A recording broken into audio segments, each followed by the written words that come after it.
Okay mga sir, ito may ginagawa tayo dito na Philips na 50 inches. Ang issue niya is no display. Good ang backlight, walang display. Yun yung sira niya. Kadalasan ang issue nito is sa full shorted or supply or sa CKB.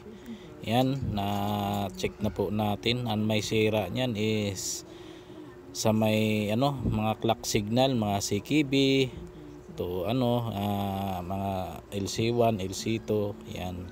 So ang ginawa natin dyan is nag-blocking tayo dyan mga sir, tapos nagpitas tayo dyan. Ayan yan yung pinitas natin na side COF, kasi pag na blocking natin doon sa pinakatikon niya, magi-slow mo siya. So pinitas natin yan. Yan po ang nagiging resulta niya is okay na, goods na.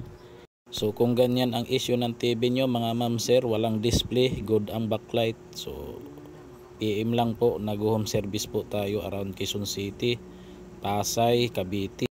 Basta PM lang po kayo mga ma'am sir para ma-replyan po kayo.